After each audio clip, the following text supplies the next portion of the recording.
Santa Catarina, década de 1940.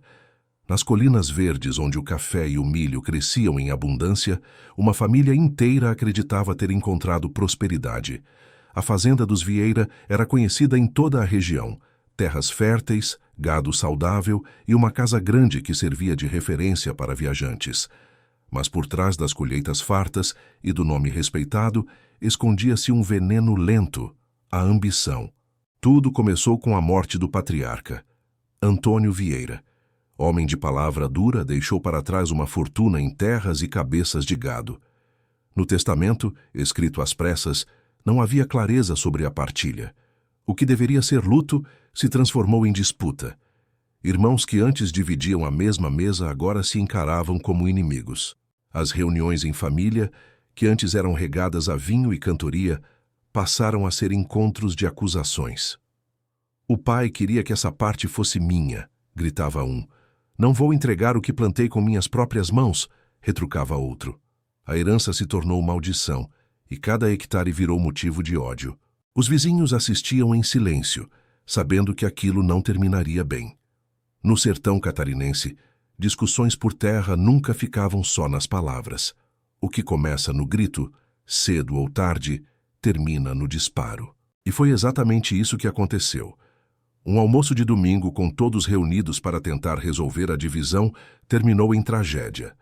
Facões foram erguidos, armas puxadas, e a casa dos Vieira se transformou em campo de batalha. Pai contra filho, irmão contra irmão. O sangue manchou o assoalho da casa grande, apagando de vez o nome da família que um dia representou prosperidade. Se você tem coragem, fique até o fim. Hoje vamos revisitar a história real da família, que se destruiu por uma herança maldita. E não esqueça, inscreva-se no canal para conhecer outras narrativas sombrias do Brasil profundo. No interior de Santa Catarina, entre colinas verdejantes e riachos de águas frias, erguiam-se as terras dos Vieira. Era uma fazenda vasta, onde o milho crescia forte, o café enchia os armazéns e o gado pastava tranquilo nos campos abertos. Para muitos, aquela propriedade era símbolo de prosperidade. Para os próprios moradores do vilarejo, a palavra Vieira era sinônimo de respeito e também de temor.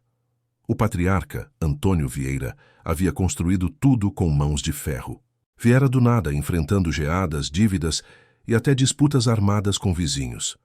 Homem rígido, de voz grave e olhar que não admitia réplica, era obedecido por todos dentro e fora de casa. Seus filhos o reverenciavam, ainda que as escondidas murmurassem sobre seu autoritarismo. A esposa, Dona Rosa, sustentava o lar com doçura e disciplina, mas até ela sabia que ali quem dava a última palavra era o marido. Ao longo dos anos, Antônio conquistara não só terras, mas também influência política. Seu nome pesava nas decisões da paróquia, nas feiras e até nos tribunais da comarca. Ninguém ousava desafiar os Vieira. O sobrenome, gravado em cercas e registros, parecia destinado a atravessar gerações. Mas como toda grande casa, aquela também tinha rachaduras invisíveis. Os filhos, Pedro, Joaquim e Manuel, cresceram sob a sombra do pai. Trabalhadores incansáveis, cada um acreditava ter direito a uma parte maior da herança. Pedro, o mais velho, dizia ter carregado o peso da fazenda desde cedo. Joaquim, ambicioso e calculista, cuidava das vendas e alegava que era ele quem transformava suor em lucro. Manuel, o caçula, afirmava que o pai sempre lhe prometera as melhores terras como proteção. As discussões eram abafadas diante do patriarca, mas no silêncio da noite ecoavam nos corredores da casa grande. A cada safra, os olhares entre irmãos ficavam mais duros, as palavras mais afiadas. O que unia a família não era mais o amor, mas o medo de contrariar o velho Antônio. No entanto, nem ele era eterno. O inverno de 1943 trouxe consigo uma pneumonia que derrubou o patriarca. Por dias, a casa viveu sob o som da tosse e da respiração pesada. Quando a morte finalmente chegou, não levou apenas um homem, mas também o último pilar que sustentava a unidade dos Vieira. O velório reuniu parentes e vizinhos. Todos choraram a partida do chefe da família. Mas por trás das lágrimas, havia olhos calculando terras, bois e armazéns. A morte do patriarca não trouxe apenas luto, trouxe a abertura da partilha. E no fundo dos corações, a cobiça já se transformava em rancor. O testamento, escrito às pressas, não ajudou. Confuso e incompleto, deixava brechas que acendiam disputas. Era como se o próprio Antônio, em vida, tivesse deixado uma bomba relógio para os filhos. A partir dali, o que deveria ser uma sucessão natural se tornaria maldição. E a herança que deveria garantir o futuro dos Vieira seria a causa de sua destruição. Com a morte de Antônio Vieira, o silêncio respeitoso que sempre pairou sobre a casa grande deu lugar a murmúrios venenosos. O testamento, lido pelo tabelião do vilarejo, não trazia clareza. Havia menções vagas a terras, gado e armazéns, mas nada definido sobre como dividir a fortuna. Para os irmãos Vieira, aquilo não era um erro inocente, era o estopim de uma guerra anunciada. Pedro, o primogênito, sentiu-se traído. Sempre acreditara que, por ser o mais velho, teria direito natural às melhores terras. Apontava os calos das mãos como prova de que fora ele quem carregara a fazenda quando o pai adoeceu. Se não fosse eu, nada disso estaria de pé, gritava nas reuniões. Joaquim, calculista, retrucava com ironia. Calos não pagam dívidas, Pedro. Quem vendeu café, quem negociou com os coronéis fui eu. A fazenda só prosperou porque eu transformei suor em dinheiro. Manuel, o caçula, entrava em fúria sempre que era colocado de lado. O pai prometeu, disse que as terras do vale seriam minhas. Vocês ouviram. Querem me arrancar até isso? As discussões começaram discretas, em volta da mesa de jantar, mas logo se espalharam para a feira, para a igreja, para cada canto do povoado. Os vizinhos, acostumados a ver os Vieira como símbolo de força, agora os viam como chacota. Família grande, mas dividida, diziam em voz baixa. Dona Rosa tentava mediar, lembrando-os da promessa de Antônio de manter o sangue unido. Mas suas palavras se perdiam em meio ao ódio crescente. A cada reunião, a voz dos filhos soava mais alta que a dela. Era como se a matriarca tivesse se tornado sombra dentro da própria casa. Logo, a disputa saiu do campo das palavras.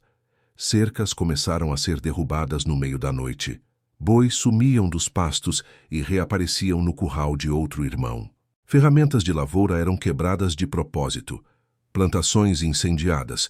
Era guerra silenciosa, mas implacável, onde cada gesto era um recado.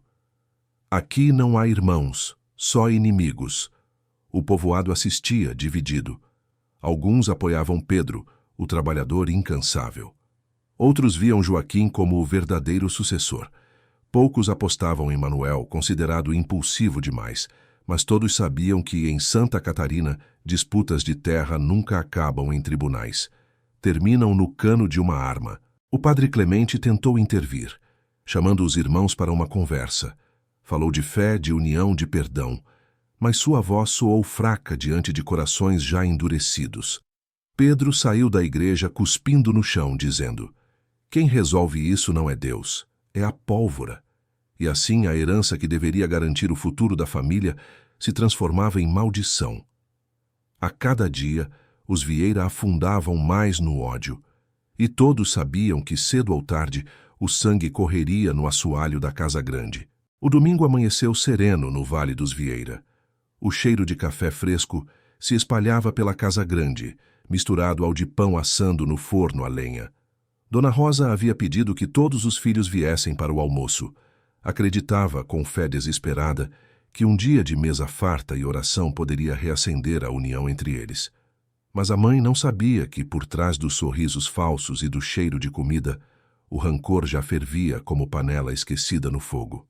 Pedro chegou primeiro, de rosto fechado, trazendo ares de dono. Sentou-se à cabeceira como se já fosse patriarca. Joaquim entrou pouco depois, elegante em sua roupa de feira, o olhar frio de comerciante que calcula até os passos.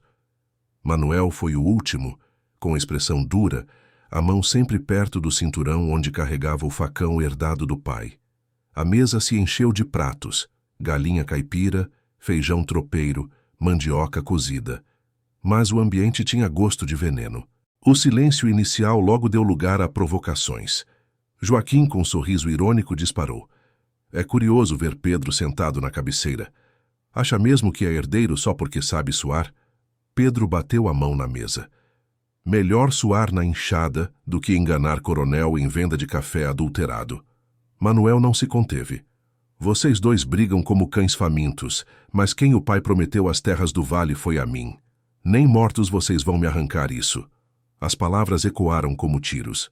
Dona Rosa tentou intervir pedindo calma, mas já era tarde. O facão de Manuel brilhou ao ser puxado. Pedro sacou o revólver guardado no coldre. Joaquim, rápido, arrancou uma pistola pequena do bolso do paletó. Em segundos, a mesa farta virou campo de batalha. O primeiro disparo atingiu o jarro de barro, espalhando vinho sobre a toalha branca como sangue profético. Facas de cozinha foram usadas como armas, cadeiras se partiram em golpes e os gritos abafaram o canto dos galos no quintal. Dona Rosa, desesperada, tentava conter os filhos, mas acabou empurrada contra a parede. Pedro alvejou Joaquim no ombro, mas antes de cair, o irmão disparou de volta, acertando-lhe o peito. Manuel, em fúria, cravou o facão nas costas de Pedro, rugindo como fera. O assoalho da sala, antes testemunha de orações, se cobriu de sangue. Quando o silêncio voltou, a mesa estava destruída, pratos quebrados, comida misturada a sangue e corpos caídos. Dona Rosa, de joelhos, chorava sobre os filhos, incapaz de compreender como a herança havia se transformado em maldição. O povoado correu para a casa ao ouvir os tiros. Encontraram a cena que ficaria marcada para sempre. Irmãos que se mataram entre si diante da própria mãe por causa de terras. O nome Vieira, que um dia significara prosperidade, agora era sinônimo de tragédia. A notícia do almoço sangrento correu pelo povoado como tempestade. Os tiros haviam sido ouvidos de longe, e logo vizinhos chegaram à casa grande, apenas para testemunhar a cena que parecia saída de um pesadelo. O assoalho manchado, os corpos dos irmãos tombados, os pratos de comida ainda fumegantes misturados ao sangue. A casa dos Vieira, antes símbolo de fartura, transformara-se em mausoléu. Dona Rosa, desfigurada pelo choro, mal conseguia falar.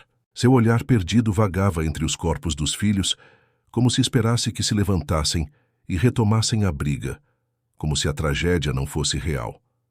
Os vizinhos a ampararam, mas ninguém ousou dizer palavra. Naquele silêncio, todos compreendiam que o nome Vieira havia sido amaldiçoado pela própria ambição. O povoado se dividiu. Havia os que culpavam Pedro, o primogênito, por querer se impor como patriarca. Outros diziam que Joaquim, sempre ambicioso, fora o verdadeiro instigador. E ainda havia quem apontasse Manuel impulsivo, como a fagulha da explosão. Mas no fundo todos sabiam. A culpa não estava em um só, mas no veneno da herança, que havia corroído a família de dentro para fora. A igreja tentou oferecer consolo. Padre Clemente celebrou missa pelos mortos, mas suas palavras soaram ocas. Como falar em perdão diante de uma mãe que perdera os 3 filhos em um único dia, pelas mãos uns dos outros? O altar, iluminado por velas, parecia refletir apenas a sombra do pecado e da violência. Os sobreviventes da família, primos, tios distantes, sobrinhos, carregaram o peso do sobrenome como cruz. Nas feiras, cochichavam ao vê-los passar. Ali vai um Vieira, descendente da herança maldita. O que antes era sinal de respeito, virou estigma. Crianças eram apontadas na escola. Mulheres da família tinham dificuldade em encontrar casamento. E os homens passaram a ser tratados como gente perigosa. Alguns decidiram abandonar as terras, fugindo do fantasma do massacre. Outros permaneceram, mas viviam como sombras, com medo de repetir a tragédia. A fazenda, antes próspera, entrou em decadência. Os cafezais foram tomados pelo mato, o gado definhou e a casa grande, aos poucos, foi se tornando ruína coberta de musgo. O povoado também sentiu o impacto. Muitos evitavam passar perto das terras dos Vieira, acreditando que ali havia maldição. Diziam que, nas noites de vento, ainda era possível ouvir os gritos da briga, o estampido dos tiros, o som de facas rasgando a madeira. Para alguns não era apenas memória, Eram os mortos cobrando eternamente o preço da ambição. O massacre da família Vieira não foi apenas tragédia doméstica. Tornou-se aviso sombrio, repetido geração após geração. Herança maldita não traz fortuna, só sangue. Com o passar dos anos, a tragédia dos Vieira deixou de ser apenas lembrança dolorosa e se transformou em lenda. O povoado seguia sua rotina, mas a sombra daquela família nunca mais saiu das colinas de Santa Catarina. A cada colheita perdida, a cada seca inesperada, alguém murmurava: "É a maldição dos Vieira." Dona Rosa, a matriarca, sobreviveu, mas já não era a mesma. Passava os dias sentada na varanda da casa grande, olhando para os cafezais que minguavam, como se esperasse ver seus filhos voltarem pelo caminho de terra. Com o tempo, a saúde se consumiu e ela morreu sozinha, cercada apenas pelo eco dos fantasmas que nunca a deixaram. O enterro foi silencioso, quase às escondidas, pois o povoado já via os Vieira com desconfiança. Os poucos descendentes que restaram tentaram salvar o que podiam da herança, mas o peso do sobrenome era maior que as terras. Dívidas se acumularam, negócios foram abandonados, e a fazenda foi vendida a preço vil para compradores distantes. O nome Vieira, outrora sinônimo de poder, tornou-se apenas sussurro envergonhado. A casa grande, sem moradores, foi tomada pelo tempo. As paredes racharam, o telhado cedeu, e o mato engoliu o terreiro onde antes as crianças corriam. Viajantes que passavam a noite juravam ver luzes tremeluzindo pelas janelas quebradas e ouvir sons de briga vindos do interior. Para muitos era apenas imaginação. Para outros, eram os irmãos revivendo eternamente o almoço maldito. A história se espalhou, ganhando contornos de aviso.